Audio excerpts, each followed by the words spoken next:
Hello, how are you? I'm wearing a very red t-shirt today with lots of Harry Pottery magic-y. It's kind of a 3D kind of thing going on here. If I pull it up anymore then I'll get kicked off of YouTube. But yeah, that's today's t-shirt. And polite reminder for those of you who haven't seen the video where I explain why I always show off my t-shirts, is because I sometimes find it frustrating when you see the person wearing a t-shirt and you're like, oh, what? You know, you're trying to look past down the camera and see what the t-shirt is, and you don't get to see it. It's like, but that looks like a cool t-shirt, and I want to see the whole design, and you can't. So that's why I show it off. If you've seen one of these where I have shown it off before and seen the explanation, then polite reminder. And like I said, if you haven't, then now you know. So yeah, there you go.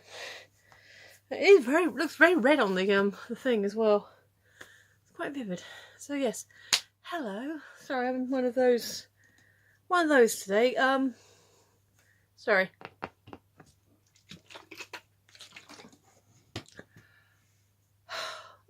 So I got up this morning, about 4:30. Got dressed.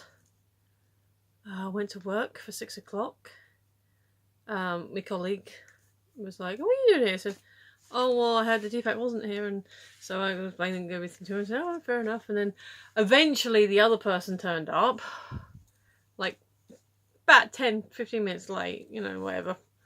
Made some lame odd excuse, and then he was like, "What are you doing here?" I told him the whole story, and then he called our charge Anne, and she's like, "Alright, fair enough." So basically, Emma was like, surprised to see me, but followed me when I was, oh, okay, so yeah, okay, that makes sense.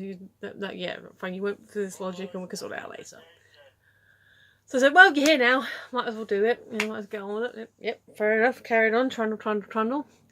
A couple of hours later, my charge hand called me back and she's like, yeah, really sorry to do this to you, but you're not booked in, I am going to have to send you home. I'm like, alright, you know, can't argue, there's no point arguing. She did confirm I will get paid for the couple of hours I was working. Called me up and said, okay, so what have you done? What haven't you done? That's all this sort of stuff. But yeah, so I called the agency, explained to them what was going on. Turns out that the bigger contract for Christmas, the Wine Society, there was talk about that restarting about a month or so ago, hasn't actually started yet. And they're looking for about 20 odd people. So I said, yeah, get me. I'm definitely interested in doing that. So feel free to get me in on that. So yeah, I stayed in me work clothes till about a little after 10 because the second shift starts at 10 o'clock.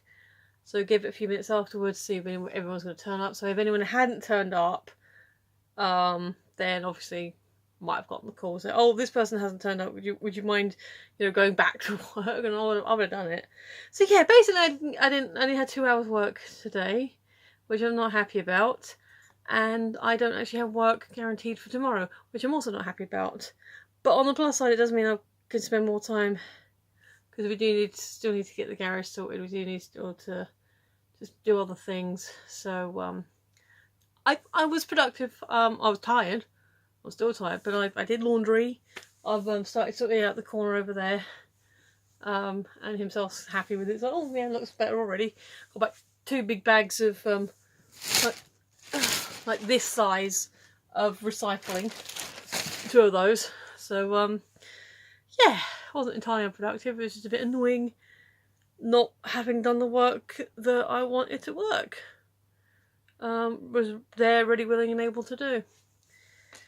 So yeah, my agency knows that I'm available, knows that I want to do the work, and knows that, and my bosses at the council know that I was willing to, you know, jump into the fray and help out where needed. And yeah, so if I'm tired and grumpy, that's why, because I didn't get to get work today. But you know, gave me time to sort stuff out around here, so. Okay, money ultimately is better because I need the money, but the credit cards, well, I put a lump on the credit card knowing I'd probably end up putting more on it, but I got a reminder today and the balance that I have to pay is only £1.50. So I'm going to put more than £1.50 on, but it, you know, in a pinch, that's fine. Phone bill is due a week later, so there's some wiggle on that, but I'll probably pay it all at the same time as well. So bills wise, I'm not doing too bad. I just don't want to get behind again, you know, because of things. So yes, didn't have the work, want the work, willing to do the work. Might have more regular work through Christmas, if I get the wide society. Excuse me. But anyway, that's enough babble about my day, or productive or non. Questions. Book with questions. So I know I try to keep the preamble a bit more interesting, but sometimes it's just what's on my mind. One day, I might re-watch these back and be like, oh, for God's sake, what are you talking about? What are you going on about? But it's kind of like a diary in a weird way. I have an idea of something I may want to do, but not, you know, like we are talking at least 5 years down the line that I may. And that's not a promise. Depends on everything. Lots of things. But yes, so anyway, that's why I preamble, because I like talking to you. It helps me build up my confidence as well. So anyway, let's do the question, because I actually am tired. See, words are, they're not quite in here, they're about here, and they're definitely not quite making it to here. So oh god, there's, okay, some questions are more loaded than others. Are you interested in politics? Why or why not? Again, allow for the fact that this is designed for a younger audience. That the target person who should be reading this is probably about 20 years younger than me. No. 25. Jeebus, I'm old. 30 years younger than me. Short answer, yes. Long answer, yes. But I am interested in politics, but generally speaking, I find American politics to be more interesting than British politics. And I have been told for that, and I know I should be more interested and more engaged with British politics, but like, what is there to know? Deal, no deal, soft deal, hard deal, you know, and even, okay, so specifically about Brexit, and for those of you wondering, I voted Remain. But specifically dealing with Brexit, even if I did look up what's going on right now, it seems to be like next week it'll be different anyway. Like, nobody knows what's going on. I kind of do hold with the theory that, you know, the Brexit, the Leavers, you know, politically at least, the actual big nubs didn't necessarily want to actually leave and have to deal with all that. I mean, I think the sincerity in the people who voted leave, but at the top they were just like, well, we'll just do it. We'll make a big faff and campaign and we'll say silly things, and then you know, we won't. It'll be fine. We'll, you know, we don't have to actually deal with it. And then, oh crap, we won. We don't know what the plan is. And really, beyond that, does anyone know exactly what's going on? It's like, yeah, I say, like, if I looked it up, I could find an answer, and then a couple of days later, it could be a completely different situation.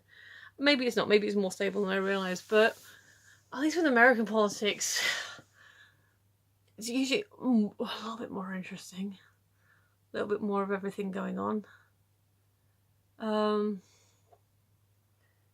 I don't know, maybe it's because I've got American friends as well. And yes, I've got... See, my biggest concern within British politics is Brexit, and some of the... I don't know if it's actually factually or some of the fear-mongering about changes and things that people want to do to the NHS.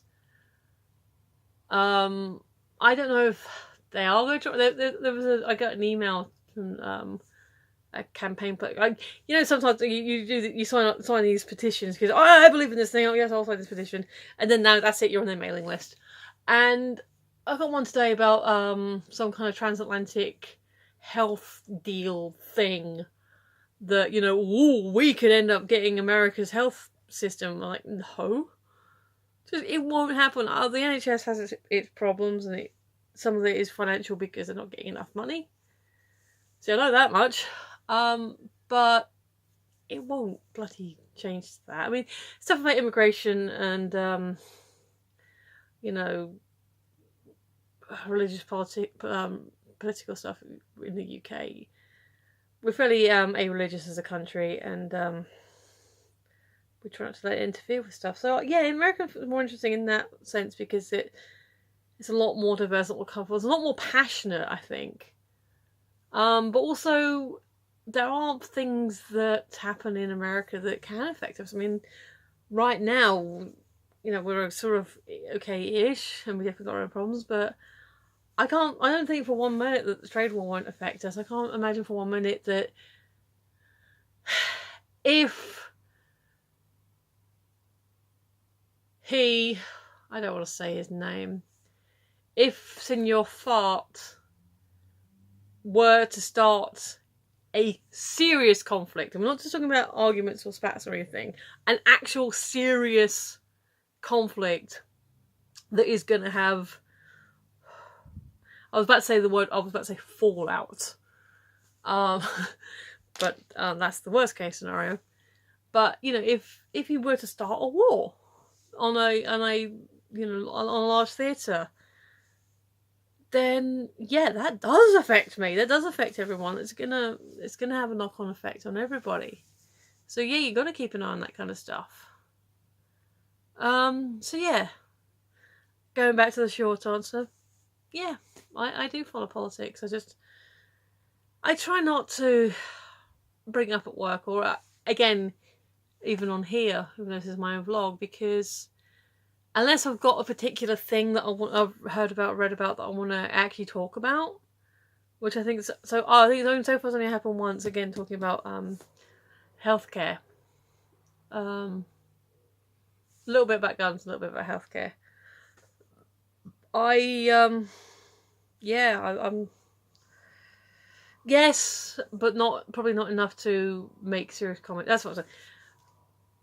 I have thoughts and opinions, and I express them when I think I have thoughts and opinions, but unless I'm willing to put in some more research, I try not to get too deep into it, because I could end up saying something because I'm riled up about it, and then it could legitimately turn out that what I've heard or said, you know, I've been misinformed, and I'm like gone on a rant about something that turns out not to be true, and then, you know, that's just not, nobody needs to be dealing with that. So yeah. Yes, but in a passive way, you know, like, oh, politics is happening over there, I'm going to pay some attention over there, right now I'm back over here, you know. So, yes. Alright, I'm gonna sign off now because I'm tired and rambly. So, if you have been, thank you for watching, you were awesome. I've been Michelle, you've been listening, and I will see you tomorrow. Bye!